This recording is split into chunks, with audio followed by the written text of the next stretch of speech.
हरि ओम्। सदाशिवसमारम्भाम् शङ्कराचार्यमध्यमाम् अस्मदाचार्यपर्यन्ताम् वन्दे ഗുരുപരമ്പരാ. ഓം.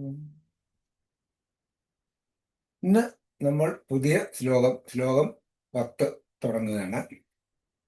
ശ്ലോകം ഇങ്ങനെയാണ്: സുരേശ ശരണം ശർമ്മ വിശ്വരേതാ പ്രജാഭവഃ അഹത് സംവത്സരോ വ്യാളഃ പ്രത്യയ സർവദർശനഃ. ഇതില് സുരേശ, ശരണം, ശർമ്മ, വിശ്വരേതാഹ, ഈ 4 നാമങ്ങളാണ് ഇന്ന് കാണുന്നത്. 85ാമത്തെ നാമം സുരേശ. സുരേശൻ എന്ന് പറഞ്ഞാൽ ദേവന്മാരുടെ ഈശ്വരൻ. സുരൻ എന്ന് പറഞ്ഞാൽ ദേവനാണ്. അപ്പം സുരേശൻ എന്ന് പറഞ്ഞാൽ ദേവന്മാരുടെ ഈശ്വരൻ.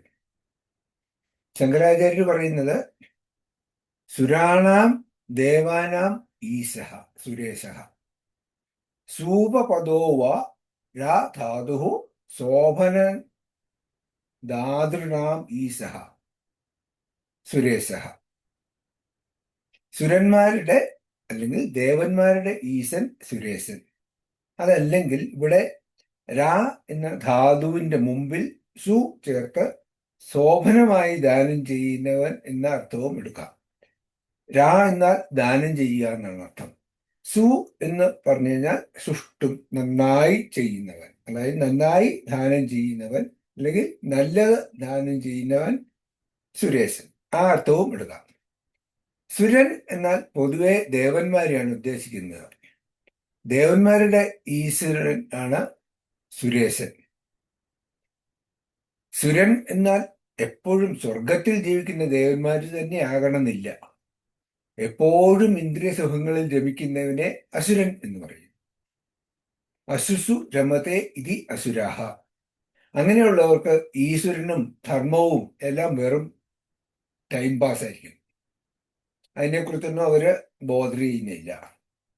അസുരന്മാരെന്ന് പറയുന്നത് പാതാളത്തിൽ വസിക്കുന്ന ഭൂതങ്ങളോ രാക്ഷസന്മാരോ ആകണമെന്നില്ല. പണത്തിനും അധികാരത്തിനും പുറമെ ഓടി നടക്കുന്ന മനുഷ്യരും അസുരന്മാർ തന്നെയാണ്. തന്റെ കാര്യസാധ്യത്തിന് മാത്രമായി എന്ത് അധർമ്മവും ചെയ്യാൻ മടിക്കില്ലാത്ത കൂട്ടരാണ് അവര്. അതിന്റെ നേരെ വിപരീത സ്വഭാവമുള്ളവരാണ് സുരന്മാർ. അസുരന്മാരല്ലാത്തവര് സുരന്മാർ. ധാർമ്മിക ജീവിതം നയിക്കുന്ന ഇവർ വിവേകമുള്ളവരാണ്. ധാർമ്മിക ജീവിതം നയിക്കുന്ന വിവേകികളായ മനുഷ്യരുടെ ഈശ്വരനാണ് ു എന്ന ധാതുവിന് ദാനം ചെയ്യുന്നവൻ എന്നാണ് അർത്ഥം. സുഷ്ടു രാതി ദദാതി ഇതി സുരഹ. നന്നായി ധാരാളമായി ദാനം ചെയ്യുന്നവൻ സുരൻ. ദേവന്മാർ എല്ലാവർക്കും മംഗളത്തെ കൊടുക്കുന്നവരാണ്. അവരുടെ നേതാവാണ് ദേവേന്ദ്രൻ. ദേവേന്ദ്രന്റെയും ദേവനാണ് ഭഗവാൻ. ഭഗവാന്റെ നിയന്ത്രിക്കനുസരിച്ചാണ് ദേവന്മാരും പ്രവർത്തിക്കുന്നത്. അതിനാൽ ഭഗവാനെ സുരേശൻ എന്ന് പറയും. അടുത്തത് ശരണം എന്നുള്ളതാണ്. ശരണം എന്ന് പറഞ്ഞാൽ പരമമായ ആശ്രയസ്ഥാനം. ശങ്കരാചാര്യ പറഞ്ഞത് ആർത്താനാം ആർത്തിഹരണത്വാത് ശരണം. ആർത്തന്മാരുടെ അല്ലെങ്കിൽ ദുഃഖിതന്മാരുടെ ആർത്തിയെ, ദുഃഖത്തെ ഹരിക്കുന്നവനാണ് ശരണം. ശരണം എന്ന് പറഞ്ഞാൽ ആശ്രയമാണ്. ആശ്രയിക്കുന്നവരുടെ ദുഃഖങ്ങൾ തീർക്കുന്നവനെയും ശരണം എന്ന് പറയും. സാധാരണ ജനങ്ങൾ മറ്റുള്ളവരിൽ ബന്ധുക്കളും മിത്രങ്ങളും മക്കളും അല്ലെങ്കിൽ ഭർത്താവോ ഭാര്യയോ അങ്ങനെ ആരെങ്കിലും ഒക്കെ ഉള്ളവരിലാണ് ആശ്രയം കാണുന്നത്. അവരായിരിക്കും വയസ്സാകുമ്പോൾ നമ്മളെ രക്ഷിക്കുന്നത്, നമ്മളെ നോക്കുന്നതെന്നാണ് നമ്മൾ പ്രതീക്ഷിക്കുന്നത്. പക്ഷെ അവരും നമ്മളെ പോലെ തന്നെ നശ്വരന്മാരാണല്ലോ. ആര് എത്ര നാൾ ജീവിച്ചിരിക്കുമെന്നുള്ളത് നമുക്കറിയാൻ പറ്റില്ല. ഭഗവാനല്ലാതെ വിശ്വാസയോഗ്യമായ മറ്റ് യാതൊരു ആശ്രയവുമില്ല. എപ്പോഴും ഭഗവാനെ തന്നെ ആശ്രയിക്കുക. ആശ്രിത വത്സലനായ ഭഗവാൻ ആശ്രിതരുടെ ദുഃഖങ്ങൾ നീക്കുന്ന കാരുണ്യവാനാണ്. അപ്പോൾ എപ്പോഴും നമ്മൾ നമ്മുടെ സുരക്ഷയ്ക്കും സന്തോഷത്തിനും വേണ്ടി ഭഗവാനെ തന്നെ ആശ്രയിക്കുക. അതാണ് ആശ്രയം. ഭഗവാനെ ആശ്രയിച്ച പലരെയും പുരാണങ്ങളിൽ നമുക്ക് കാണാം. ദ്രൗപദി, ഗജേന്ദ്രൻ, വിഭീഷണൻ തുടങ്ങിയവരൊക്കെ തന്നെ ഭഗവാനിൽ അഭയം തേടി ഭഗവാനാൽ രക്ഷിക്കപ്പെട്ടവരാണ്. ഈ കഥകളൊക്കെ നമുക്ക് അറിയാവുന്നതാണ്. അഭയം നൽകുന്ന മറ്റ് ദേവതമാരും ഭഗവാന്റെ കാരുണ്യം കൊണ്ട് മാത്രമാണ് അതിന് ശക്തരായി തീരുന്നത്. ദേവന്മാർക്കും പല സന്ദർഭങ്ങളിലും ഭഗവാനെ തന്നെ ശരണം പ്രാപിക്കേണ്ടി വന്നിട്ടുണ്ട്. ഭഗവാൻ കൃഷ്ണൻ ഗീതയിൽ പറയുന്നുണ്ടല്ലോ, പലരും അവരവരുടെ കാര്യസാധ്യത്തിന് വേണ്ടിയിട്ട് പല ദേവതമാരെ ആശ്രയിച്ചാലും അവർക്കെല്ലാം വേണ്ടിയിട്ട് ഫലം നൽകുന്നത് ഞാൻ തന്നെയാണ് എന്ന് ഭഗവാൻ പറയുന്നുണ്ട്. അപ്പോൾ ആരെയൊക്കെ എങ്ങനെയൊക്കെ നമ്മൾ ആശ്രയിച്ചാലും അതെല്ലാം അതിൻ്റെയൊക്കെ ഫലം തരുന്നത്, ആശ്രയം തരുന്നത് സാക്ഷാൽ ഭഗവാൻ തന്നെയാണ്. ചിലപ്പോഴൊക്കെ നമുക്ക് തോന്നും ഭഗവാന്റെ കാരുണ്യം നമുക്ക് ശരിക്കും കിട്ടുന്നില്ല എന്ന്, ഭഗവാൻ നമ്മളെ നോക്കുന്നില്ല എന്ന് തോന്നും. ഇത് ഭഗവാന്റെ കാരുണ്യം കുറയുന്നത് കൊണ്ടല്ല, മറിച്ച് നമ്മുടെ പ്രാരാബ്ധത്തിന്റെ കാഠിന്യം വളരെ കൂടുതലായതുകൊണ്ടാണ്. അതിനെ മുഴുവൻ നീക്കം ചെയ്യാതെ കാഠിന്യം കുറയ്ക്കാൻ മാത്രമേ ഭഗവാന്റെ കാരുണ്യത്തിന് സാധിക്കുന്നുള്ളൂ. ഇത് സ്വാമി ഒരു കഥ പറയും. നമ്മൾ വിചാരിക്കും എപ്പോഴും ഭഗവാൻ നമ്മളെ എപ്പോഴും നോക്കുന്നില്ല എന്ന് വിചാരിക്കും. അങ്ങനെയല്ല, ഭഗവാൻ എപ്പോഴും നമ്മളെ നോക്കിക്കൊണ്ടാണ് ഇരിക്കുന്നത്. നമ്മൾ ഇടയ്ക്കിടയ്ക്ക് ഭഗവാനെ ഒന്ന് നോക്കുമ്പോൾ നമുക്ക് തോന്നും ഭഗവാൻ നമ്മളെ നോക്കുകയാണെന്ന്. അല്ലാത്ത സമയത്ത് ഭഗവാൻ നോക്കുന്നില്ല എന്നാണ് നമ്മൾ വിചാരിക്കുന്നത്. പക്ഷേ ഭഗവാൻ നോക്കിക്കൊണ്ടാണ് ഇരിക്കുന്നത്. നമ്മൾ ഭഗവാനെ നോക്കുമ്പോൾ മാത്രമേ നമ്മൾ അത് അറിയുന്നുള്ളൂ എന്ന് മാത്രം. ഇത് കാണിക്കുന്ന ഒരു കഥയുണ്ട്. ഒരു രാത്രി ഒരു മനുഷ്യൻ ദൈവത്തിനൊപ്പം കടൽ തീരത്തൂടെ നടക്കുന്നതായിട്ട് സ്വപ്നം കണ്ടു. കേട്ടിട്ടുണ്ടാവും, പലരും കേട്ടിട്ടുണ്ടായിരിക്കും ഈ കഥ. തൻ്റെ ജീവിതത്തിലെ പഴയ എല്ലാ രംഗങ്ങളും ഇങ്ങനെ മനസ്സിൽ കൂടെ മിന്നി മറഞ്ഞ് പോകുന്നത് കാണാൻ കഴിഞ്ഞു. ഓരോ രംഗത്തിലും ആ ബീച്ചില് 2 ജോഡി കാൽപ്പാടുകൾ ഉണ്ടായിരുന്നു. ഒന്ന് ഭഗവാന്റേതും മറ്റേത് അയാളുടെ തന്നെ ആയിരുന്നു. പക്ഷേ അവന്റെ ജീവിതത്തിൽ ഏറ്റവും കൂടുതൽ കഷ്ടപ്പാടുണ്ടായിരുന്ന പല സന്ദർഭങ്ങളിലും ഒരു ജോഡി കാലടികൾ മാത്രമേ അവർ കാണുന്നുണ്ടായിരുന്നുള്ളൂ. അത് തനിക്ക് ഏറ്റവും വിഷമമുണ്ടായിരുന്ന സമയത്തായിരുന്നു എന്നും അദ്ദേഹം ശ്രദ്ധിച്ചു. എന്നിട്ടും എന്തുകൊണ്ടായിരിക്കും ഭഗവാൻ രക്ഷിക്കാതിരുന്നത്? അവൻ ദൈവത്തിനോട് ചോദിച്ചു, എന്തുകൊണ്ടാണ് തന്റെ ജീവിതത്തിലെ ഏറ്റവും വിഷമകരമായ സന്ദർഭങ്ങളിൽ തനിക്ക് പിന്തുണ നൽകാഞ്ഞത്? ദൈവം പറഞ്ഞു, പ്രിയപ്പെട്ട മകനെ, ഞാൻ നിന്നെ വളരെയധികം സ്നേഹിക്കുന്നുണ്ട്. ഞാൻ ഒരിക്കലും നിന്നെ ഉപേക്ഷിക്കില്ല. നിങ്ങളുടെ പരീക്ഷണ കാലത്തും കഷ്ടപ്പാടിലും ഒരു ജോഡി കാൽപ്പാടുകൾ കാണുന്നത് എൻ്റെ കാൽപ്പാടുകളാണ്. അപ്പോഴൊക്കെ ഞാൻ നിങ്ങളെ ചുമക്കുകയായിരുന്നു, ഞാൻ നിന്നെ എടുത്തിരിക്കുകയായിരുന്നു. അതുകൊണ്ടാണ് നിന്റെ കാലുകൾ കാണാതിരുന്നത്. ഭഗവാൻ മാത്രമാണ് എപ്പോഴും വിശ്വസിക്കാവുന്ന ആശ്രയം.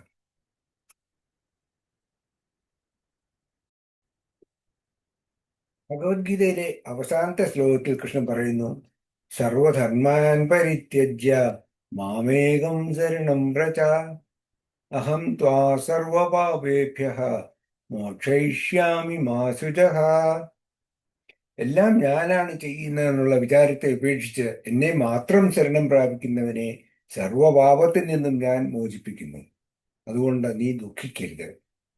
ശ്രീരാമൻ വിഭീഷണന് അഭയം നൽകിയപ്പോൾ പറഞ്ഞത് ഇങ്ങനെയാണ്, എന്നെ ശരണം ഗമിക്കുന്നവർക്ക് ഞാൻ എന്നും അഭയം കൊടുക്കുന്നതീ ദ്രുതം. പിന്നെ അവർക്കൊരു സംസാര ദുഃഖവും വന്നുകൂടാ നൂനമെന്നും അറിയുക നീ. അധ്യാത്മ രാമായണത്തില് എഴുതിയിരിക്കുന്നത് ഇങ്ങനെയാണ്. അതാണ് ആശ്രയം അല്ലെങ്കിൽ ശരണം എന്ന നാമത്തിന്റെ അർത്ഥം. അടുത്തത് 87ാമത്തെ നാമം സർമ്മ ആണ്. ആനന്ദ സ്വരൂപൻ എന്നാണ് സർമ്മ എന്ന വാക്കിന്റെ അർത്ഥം. ശങ്കരാചാര്യര് പറഞ്ഞിരിക്കുന്നത് പരമാനന്ദ രൂപത്വാത് ശർമ്മ. ഭഗവാൻ പരമാനന്ദ സ്വരൂപനായതിനാൽ ശർമ്മ എന്നറിയപ്പെടുന്നു. പരമമായ ആനന്ദം എന്നാണ് ശർമ്മ എന്ന വാക്കിന്റെ അർത്ഥം. സച്ചിദാനന്ദ സ്വരൂപനായ ഭഗവാൻ ആനന്ദത്തിന്റെ മൂർത്തിമത് ഭാവമാണ്. അനന്തമായ അക്ഷയമായ ആനന്ദമാണ് ഭഗവാന്റെ തനത് സ്വരൂപം. നാം അനുഭവിക്കുന്ന എത്ര വലിയ ആനന്ദമായാൽ പോലും അതൊക്കെ ഈ ആനന്ദത്തിന്റെ ഒരു അംശം മാത്രമേ ആകുന്നുള്ളൂ. തൈത്തിരീയ ഉപനിഷത്തിലെ ബ്രഹ്മാനന്ദ വല്ലിയിൽ 2:8-3 രണ്ടാമത്തെ വല്ലിയില് 8ാമത്തെ അധ്യായത്തിലെ 3ാമത്തെ ശ്ലോകമാണ് ഈ ആനന്ദത്തിന്റെ ക്രമം വിശദമാക്കുന്നുണ്ട്. എങ്ങനെയാണ് ഈ ഗ്രഡേഷൻ ഉണ്ടാകുന്നതെന്ന് പറയുന്നുണ്ട്. ഒരു മനുഷ്യൻ തൻ്റെ ശക്തിയുടെ അല്ലെങ്കിൽ ഇന്ദ്രിയ അനുഭവ ശക്തിയുടെ പാരമ്യത്തിൽ ഏറ്റവും നന്നായിരിക്കുന്ന സമയത്ത് എല്ലാ കഴിവുകളും എല്ലാ ഇന്ദ്രിയങ്ങളും നന്നായിട്ട് വർക്ക് ചെയ്യുന്ന അവസ്ഥയിൽ യൗവനകാലത്തിൽ ഉത്തമമായ സകല സുഖഭോഗങ്ങളും ഉള്ളപ്പോൾ അനുഭവിക്കാവുന്ന ഏറ്റവും വലിയ സുഖത്തിനെ ഒരു മനുഷ്യാനന്ദമായി എടുക്കുക. അങ്ങനെ അതിനെ മറ്റ് 10 തലങ്ങളിലുള്ള ജീവന്റെ ആനന്ദവുമായി താരതമ്യം ചെയ്യുന്നു. അതായത് സ്വർഗലോകം, ദേവലോകം, അങ്ങനെ പറഞ്ഞ് ഗന്ധർവലോകം, പിതൃലോകം, അങ്ങനെ പറഞ്ഞ 10 ലോകങ്ങളിലുള്ള ജീവന്റെ ആനന്ദവുമായി കമ്പയർ ചെയ്യുകയാണ്. ഓരോ പടിയിലും ഈ ആനന്ദം 100 മടങ്ങ് കൂടുകയാണ്.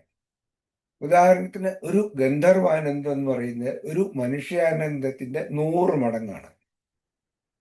അങ്ങനെ പോയി 10 പടി കഴിയുമ്പോഴാണ് ബ്രഹ്മാജിയുടെ അല്ലെങ്കിൽ ഹിരണ്യഗർഭന്റെ ആനന്ദം. അതാണ് ഏറ്റവും ടോപ്പ് ആയിട്ടുള്ളത്. അത് ഒരു മനുഷ്യാനന്ദത്തിന്റെ 10⁻20 ആണ്. എന്ന് പറഞ്ഞാൽ 10 കഴിഞ്ഞിട്ട് 20 പൂജ്യം കൂടെ ഇട്ട് കഴിഞ്ഞാൽ എത്ര വരുമോ അത്രയും മടങ്ങാണ് ബ്രഹ്മാജിയുടെ ആനന്ദം, ബ്രഹ്മാനന്ദം. എന്നിട്ട് ഉപനിഷത്ത് പറയുന്നത് ഈ ആനന്ദം പോലും ഭഗവാന്റെ ഈ പരമാനന്ദ സ്വരൂപത്തിന്റെ വളരെ ചെറിയൊരു അംശം മാത്രമേ ആവുന്നുള്ളൂ എന്നാണ്. അപ്പോൾ മനുഷ്യരായ നമ്മുടെയൊക്കെ ആനന്ദം എന്താണ് പറയുന്നത്? ബ്രഹ്മാനന്ദത്തിനെ അപേക്ഷിച്ച് തന്നെ വളരെ കുറവാണ്. അപ്പോൾ ശരിക്കുള്ള ആ ആനന്ദ സ്വരൂപനായ ഭഗവാന്റെ ആനന്ദത്തിന്റെ എത്രയോ ഒരു അംശം മാത്രമാണ് നമുക്ക് അനുഭവിക്കാൻ പറ്റുന്നത്. അതിന് ശേഷം ഉപനിഷത്ത് പിന്നെയും പറയുന്നു, സയശ്ചായം പുരുഷേ യശ്ചാസാവാദിത്യേ സ ഏകഃ. ജീവനിലുള്ള ഈ ആനന്ദവും സ്വരൂപ ആനന്ദവും, അതായത് അനുഭവവേദ്യമാകുന്ന ആനന്ദമല്ല, നമ്മുടെ സ്വരൂപമാകുന്ന ആനന്ദവും ആദിത്യനിലുള്ള അല്ലെങ്കിൽ ഹിരണ്യഗർഭനിൽ ഉള്ള ആനന്ദവും ഒന്ന് തന്നെയാണ്. അതായത് ബ്രഹ്മാനന്ദം, ബ്രഹ്മാവ് അനുഭവിക്കുന്ന ആനന്ദത്തിനേക്കാളും വളരെ കൂടുതലാണ് സ്വരൂപാനന്ദം. ആ സ്വരൂപാനന്ദവും മനുഷ്യരുടെ ഉള്ളിലുള്ള സ്വരൂപത്തിന്റെ ആനന്ദവും ഒന്ന് തന്നെയാണ്. അപ്പോൾ ജീവാത്മാവും പരമാത്മാവും ഈ ആനന്ദത്തിന്റെ കാര്യത്തിൽ, സ്വരൂപമാകുന്ന ആനന്ദത്തിന്റെ കാര്യത്തിൽ ഒന്ന് തന്നെയാണ്.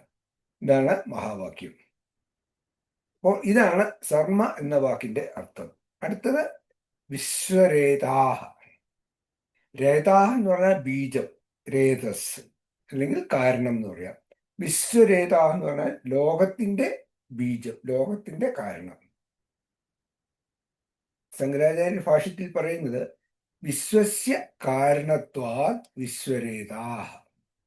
അതായത് വിശ്വത്തിന്റെ സൃഷ്ടി കാരണമായതിനാൽ വിശ്വരേതാവാണ്.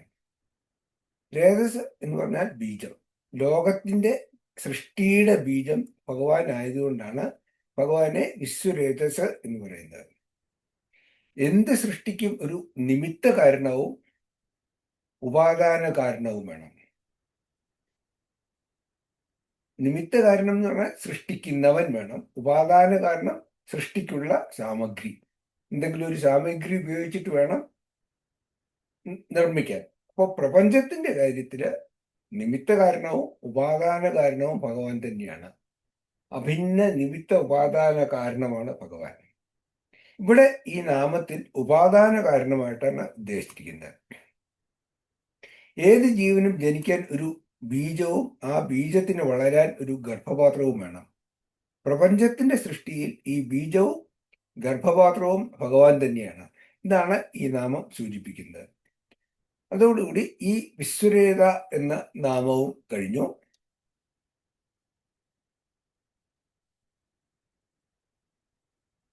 പത്താമത്തെ ശ്ലോകത്തിലെ 4 നാമങ്ങൾ കണ്ടു കഴിഞ്ഞു. ബാക്കി ഇനി അടുത്ത ക്ലാസ്സിൽ കാണാം. ഓം ഓം പൂർണ്ണമദ പൂർണ്ണമിദം പൂർണ്ണാത് പൂർണ്ണമുദച്യതേ പൂർണ്ണസ്യ പൂർണ്ണമാദായ പൂർണ്ണമേവാവശിഷ്യതേ. ഓം ശാന്തി ശാന്തി ശാന്തി. ഹരി ഓം ശ്രീ ഗുരുഭ്യോ നമഃ ഹരി ഓം.